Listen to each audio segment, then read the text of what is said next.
इन्होंने जब जुबैर उमर को 2 दफा भेजा रिलीफ लेने के लिए मरियम नवाज के लिए कि मरियम को यूके आने दें, आर्मी चीफ ने कहा कि उनका जाने या न जाने का फैसला अदालतें करेंगी कि आधे मिसाइल तो मैंने बनवाए थे, JF-17 तो मैंने बनवाया था। भाई एज इफ कोई इत्तेफाक फाउंड्री में तो नहीं बना हुआ ना इनके घर में। ये डिसअपॉइंटेड शख्स है, एक मायूस शख्स है, क्योंकि इनका पॉलिटिकल करियर खत्म हो चुका है। तो उनके जहन में फौज का आइडियल किरदार क्या है? इन्होंने 5 आर्मी चीफ बनाए और पांचों के साथ इनके डिफरेंसेस हो गए। ये समझते हैं कि आर्मी चीफ को ऐसे होना चाहिए जिस तरह IG पंजाब होता है, और आर्मी ऐसे बन जाए जैसे पुलिस होती है। अगर वो कोर कमांडर्स की पोस्टिंग भी SHOs की तरह करना शुरू कर दें तो फिर ये अदारा काम नहीं कर सकता। हमारे इशारे पे लोगों ने जान देनी होती है। जब कारगिल का वॉर चल रहा था इंडिया के साथ, उस वक्त नवाज शरीफ ने बर्जीश मिश्रा को मैसेज देकर वाजपेयी की तरफ भेजा, जो वजीर आजम जंग के दौरान अपने चीफ पर अदम एतमाद कर रहा है, वो क्या बिल्ड करेगा रिलेशनशिप पाकिस्तान आर्मी के साथ। अच्छा सर, इमरान खान साहब ने इस बयान के रद्द-ए-अमल में कहा कि ISI चीफ की या किसी जनरल की क्या जरूरत है कि वो मुझसे इस्तीफा मांगे। तो कुछ लोगों ने कहा कि उनकी इस बात को फौज बड़ा बुरा मनाएगी, जनरल बुरा मनाएंगे। राइट, क्यों बुरा मनाएंगे? How dare a grade 22 officer जिसको अपॉइंट प्राइम मिनिस्टर करता है, वो तो अगले दिन कह दी कि आप इस्तीफा दे दें। हाउ डेयर ही से? जो मॉरली अपराइट और करेक्ट लीडर होता है, he can always take a position and tell the army chief कि you will go, I will not go। पर जब भी वो अपना चीफ नया बनाते हैं, चंद माह के बाद उसी चीफ के खिलाफ साजिश शुरू कर देते हैं। जी, उम्मीद है कि आप सब लोग खैरियत से होंगे। आज हमारे साथ मौजूद हैं मेजर जनरल एजाज ऐवान साहब, और हम बात करेंगे साबिक वजीर आजम नवाज शरीफ साहब की जानिब से जो पाकिस्तान आर्मी के ऊपर क्रिटिसिज्म किया गया है, कुछ इल्जामात लगाए गए हैं, और आर्मी का पाकिस्तान की सियासत में क्या रोल है। जनरल साहब, बहुत शुक्रिया सर, आपने हमें टाइम दिया। वेलकम आता। साबिक वजीर आजम नवाज शरीफ साहब ने इल्जाम लगाया है कि साबिक ISI चीफ, जो उस वक्त के ISI चीफ थे, उन्होंने मियां साहब से इस्तीफा मांगा था।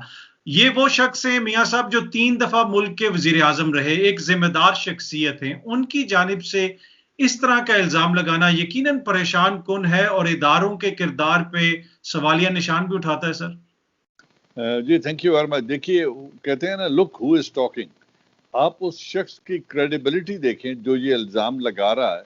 जब इन्होंने फैसला करना था तो इन्होंने जनरल जहांगीर करामत से रेजिग्नेशन मांगा और उनको घर भेज दिया। He was so strong. Then he sent a naval chief home.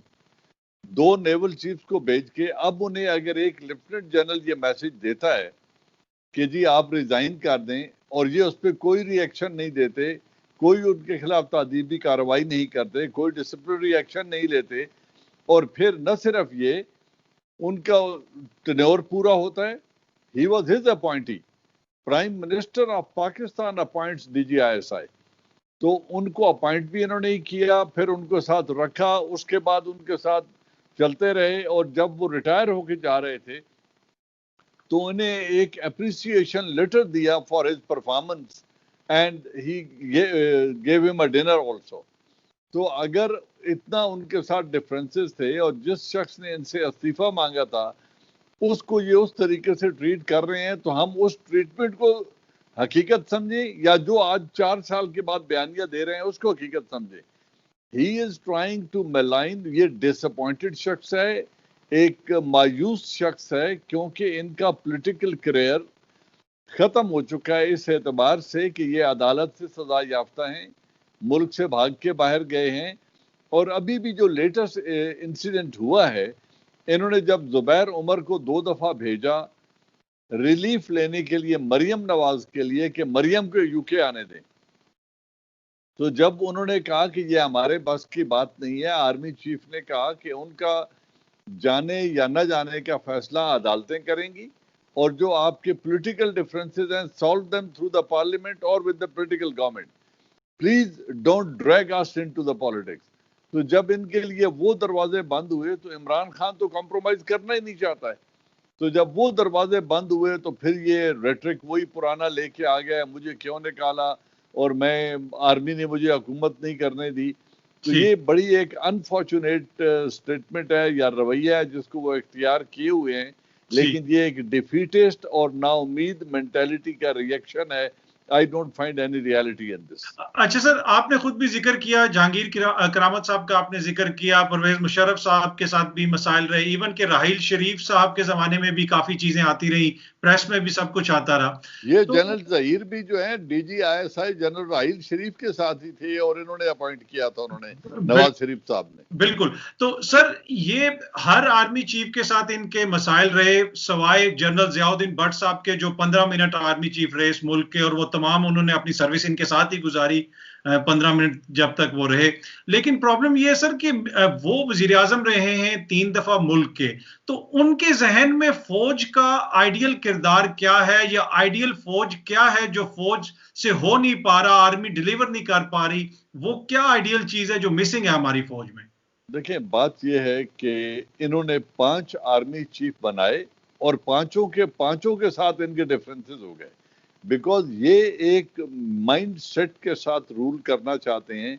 ये समझते हैं कि आर्मी चीफ को ऐसे होना चाहिए जिस तरह IG पंजाब होता है, और आर्मी ऐसे बन जाए जैसे पुलिस होती है, मैं जिसको चाहूँ पोस्ट कर दूं, जिसको चाहूँ अपॉइंट कर दूं, जिसको चाहूँ उस तरह। ये इस तरीके से आर्मी फंक्शन नहीं कर सकती।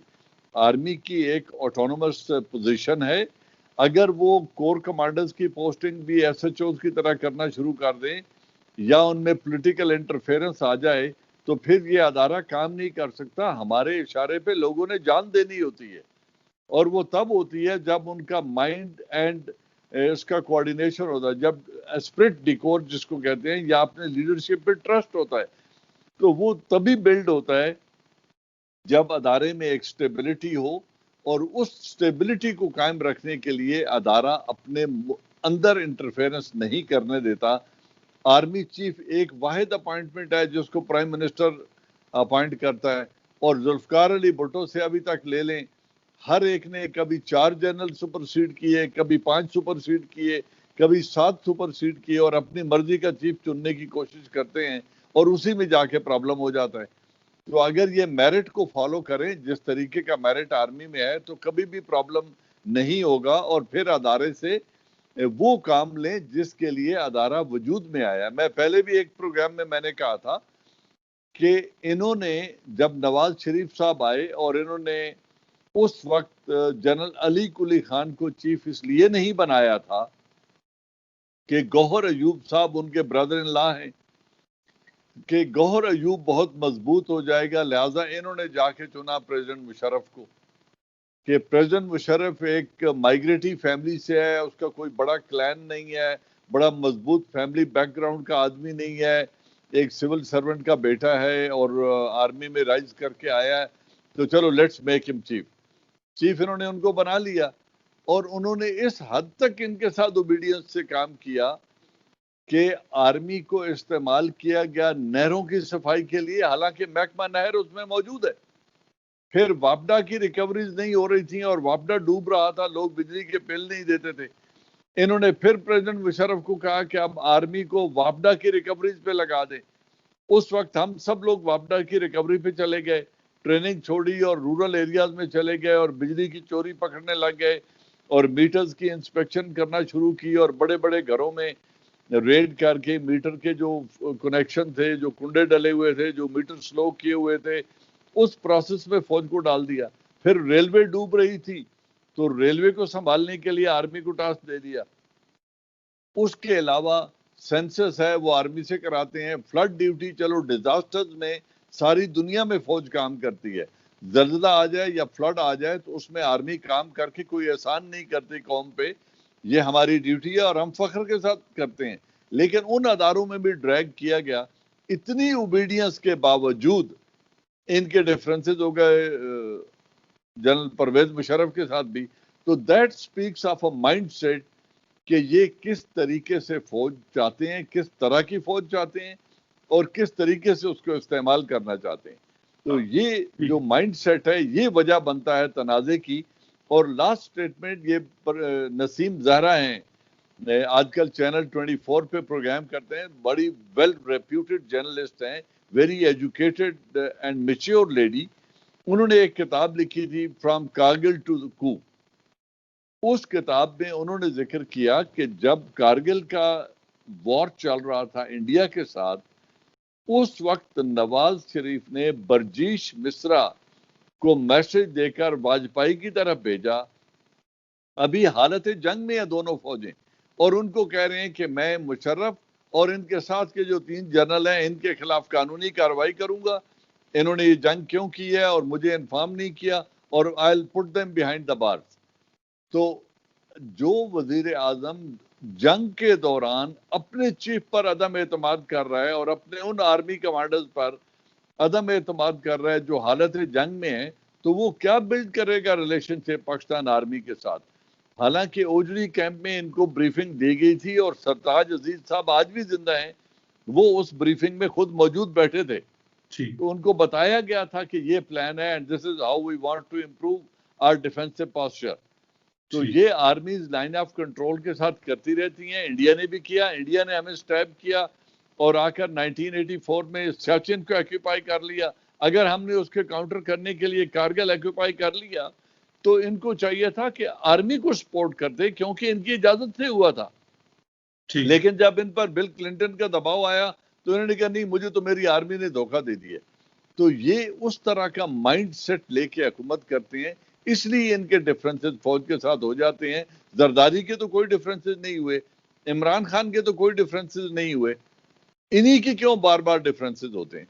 ठीक। अच्छा सर, मियां साहब ने हाल ही में सहाफियों से बात करते हुए लंदन में ही कहा कि जी कोई मिसाइल है वो अमेरिका का गिरा था, वो हमने उठाया और उसकी रिवर्स इंजीनियरिंग करके उसको बना दिया। अब होता ये है कि जो बहुत सारी टेक कंपनीज भी होती हैं, जिस तरह एप्पल मोबाइल है, सैमसंग मोबाइल है, उसकी भी अगर कोई रिवर्स इंजीनियरिंग करने की कोशिश करे तो उसकी लीगल इंप्लीकेशंस होती हैं और वो बड़ा बुरा समझा जाता है और बड़े लंबे लंबे केस चलते हैं। तो क्या ये जो फौजी इक्विपमेंट होता है सर, ये जो मर्जी उठा ले, इसको बना ले, इसकी कोई लीगल इंप्लीकेशंस नहीं होती हैं और ये कोई सीक्रेट नहीं होता जो उन्होंने बात की? देखिए, this is a very immature nonsensical statement उस प्राइम मिनिस्टर की तरफ से जो मुल्क का 3 दफा वजीर आजम रहा है। ये है इस बंदे का इंटेलेक्चुअल लेवल, ये इस बंदे का कैलिबर है। और फिर इसका मैच्योरिटी लेवल देखें कि ये वो बात कर रहा है जो कोई एक नाइव बंदा भी नहीं करेगा।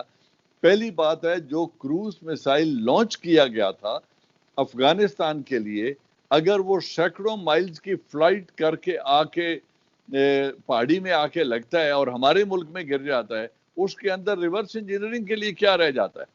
उसके तो सिर्फ टुकड़े टुकड़े और पीसेस पीसेस वो हो गया। उसमें कौन सी चीज इंटेक्ट थी जिसको आपने रिवर्स इंजीनियरिंग, क्या हमने वो उसका ट्यूब बनानी थी? तो ये बात ये है कि ये आदमी अपना क्रेडिट लेने के लिए, and then he is saying कि आधे मिसाइल तो मैंने बनवाए थे, JF-17 तो मैंने बनवाया था। व्हाट अ नॉनसेंस यार। ये टेक्निकल जो वेपन डेवलपमेंट का होता है, थैंक गॉड इसने अगुस्टा 90B जो हमारी सबमरीन है जो फ्रांस से ली थी, वो नहीं कह दी कि वो भी मैंने बनवाई थी। कौमें वेपन डेवलप करती हैं, टेक्नोलॉजी शेयरिंग होती है, लेकिन अगर किसी प्राइम मिनिस्टर के दौरान उस पॉलिटिकल टेन्योर के अंदर किसी मुल्क के साथ कोई मुआहदा हुआ और JF-17 बन गया, तो उसका ये कहना है कि वो तो मैंने बनवाया है, भाई एज इफ कोई इत्तेफाक फाउंड्री में तो नहीं बना हुआ ना इनके घर में। कौमें डेवलप करती हैं। किसी ब्रिटिश प्राइम मिनिस्टर ने आज तक कहा है कि हमने बोइंग ये जो एयर बसेज हैं ये मेरे दौर में बनी थी? किसी ने कभी ये क्लेम किया कि मेरे दौर में ये ब्रिज बना था या मेरे दौर में ये सड़क बनी थी? ये कौम को बेवकूफ ही बनाते हैं सड़कों का क्लेम करके। अंडरपास, फ्लाईओवर, सड़कें, गांव में बिजली लगाना, मिडिल स्कूल को हाई कर देना या किसी स्कूल को अपग्रेड करके कॉलेज बना देना, ये है इनका वोट मांगने का तरीका और ये है इनकी सियासत का महवर। तो अनफॉर्चुनेटली ये कौम को जो चूरन बेचते हैं वो 21वीं सदी में नहीं बिक सकता। इधर परफॉर्म करना पड़ेगा ताकि लोगों को खुशहाल करें। इन्होंने आज तक इलेक्टोरल रिफॉर्म्स नहीं की, एजुकेशन रिफॉर्म नहीं की, जुडिशियल रिफॉर्म नहीं की, लैंड रिफॉर्म्स नहीं की, 18th अमेंडमेंट की इस गार्ब में कि हम डिवॉल्व करेंगे। उसके बाद से जब तक इन्होंने सुप्रीम कोर्ट ने इनको कहा नहीं था, मजबूर नहीं किया था, ये तो लोकल बॉडीज के इलेक्शन ही नहीं कराना चाहते, ये तो तमाम पार अपने पास रखना चाहते हैं। 18th अमेंडमेंट के गाब में जरा करते ना डिवॉल्व पार, और नीचे पार को जाने देते, लोगों को हाथों, लोगों को एम्पावर करते। लेकिन ये लोग उस तरह की सियासत करना ही नहीं चाहते। अनफॉर्चुनेटली ये प्लंडर के लिए आते हैं, अपने पर्क्स, प्रिविलेजेस और इख्तियारात एंजॉय करने के लिए आते हैं, और लोगों पर मुकदमे बनवा कर, किसी को एक मुलाजमत देकर पूरे खानदान के वोट खरीद लेते हैं। और ये है अनफॉर्चुनेट ट्रेजेडी इस मुल्क की और पाकिस्तान की, जिस तर्ज सियासत ये बन गया है जो ज्यादा अरसे चलने वाला नहीं है। अच्छा सर, इमरान खान साहब ने इस बयान के रद्द-ए-अमल में कहा कि जी आईएसआई चीफ की या किसी जनरल की क्या जरूरत है कि वो मुझसे इस्तीफा मांगे, मतलब मैं मुल्क का इलेक्टेड वजीर आजम हूं। तो कुछ लोगों ने कहा कि उनकी इस बात को फौज बड़ा बुरा मनाएगी, जनरल बुरा मनाएंगे। क्या कोई बुरा मना, इस तरह की कोई बात से कोई बुरा मनाया गया फौज में, या जो उन्होंने बात की क्या वो ठीक बात की इमरान खान साहब ने जो कहा? I think he is absolutely right. क्यों बुरा मनाएंगे? How dare a grade 22 officer जिसको अपॉइंट प्राइम मिनिस्टर करता है, वो तो अगले दिन कह दी कि आप इस्तीफा दे दें। हाउ डेयर ही से इट? लेकिन जिनके क्लोजेट में स्केलेटन नहीं होते, जो मॉरली अपराइट और करेक्ट लीडर होता है, he can always take a position and tell the army chief कि you will go, I will not go। लेकिन जो प्लंडर के लिए आते हैं, जिनके क्लोजेट में दर्जनों स्केलेटन पड़े होते हैं, जिनके बाहर एसेट्स अब्रॉड होते हैं, जिन्होंने इस मुल्क को लूटा हुआ होता है, उनको फिर बातें सुननी पड़ जाती हैं। और वो भी तब हुई जब इन्होंने, मैं जो पहले आपको एग्जांपल कोट कर रहा हूं, कि इन्होंने उस वक्त कहा था कि मैं कारगिल की इंक्वायरी कराऊंगा, इसके ऊपर एक इंडिपेंडेंट कमीशन बनाऊंगा। जब गए और बिल क्लिंटन के आगे सरेंडर कर दिया जी, unconditionally I would withdraw my army. उनको ये नहीं कहा कि वो सियाचिन से निकल जाएं और हम यहां से निकल जाते हैं ताकि लाइन ऑफ कंट्रोल की सैंक्टिटी मेंटेन हो। ये पोजीशन पाकिस्तान के लिए नहीं ली, बल्कि कहा जी कि आप मुझे तहफ़्फ़ुज़ दें तो मैं जाके अपनी आर्मी को वहां से निकाल देता हूं। आर्मी को निकाल दिया। उस विड्रॉल में हमारी कैजुअलिटीज भी हुई, इंडिया ने हमारी हिल्स के ऊपर वो आए और उन्होंने फायरिंग की। ओके, ये हो गया एक अनफॉर्चुनेट इंसिडेंट। वापस आए, कोई इंक्वायरी नहीं की। अगर उन्हें बताया नहीं गया था तो उस वक्त प्रेसिडेंट मुशर्रफ को अकाउंटेबल होल्ड करते। उस वक्त वो एक कमीशन बनाते, कारगिल कमीशन, वो नहीं बनाया, बल्कि उस वक्त chairman joint chief of staff की अपॉइंटमेंट भी प्रेसिडेंट मुशर्रफ को दे दी कि आप दोनों ऑफिस होल्ड करें। और जब उन्होंने दोनों ऑफिस होल्ड कर लिए तो फिर इनके परमिशन से वो श्रीलंका विजिट करने गए। और जब विजिट करने गए तो पीछे से DGISI को उठा के अपना चीफ बना दिया, नया आर्मी चीफ बना दिया, चोर दरवाजे से। You call him, hold him accountable and send him packing and make a new chief. Upfront moral authority से हुकूमत करें ना। तो ये नवाज शरीफ साहब नहीं करते, और अनफॉर्चुनेटली इसी वजह से उनके आर्मी के साथ इख्तिलाफात भी बन जाते हैं। हर बार जब भी वो अपना चीफ नया बनाते हैं, चंद माह के बाद उसी चीफ के खिलाफ साजिश शुरू कर देते हैं। ये है उनका तर्ज सियासत, जो अनफॉर्चुनेटली बार बार मुल्क के अंदर इंस्टेबिलिटी का बायस बनता है। Sir, thank you so much, बहुत शुक्रिया आपके time. Thank you, you are welcome, thank you.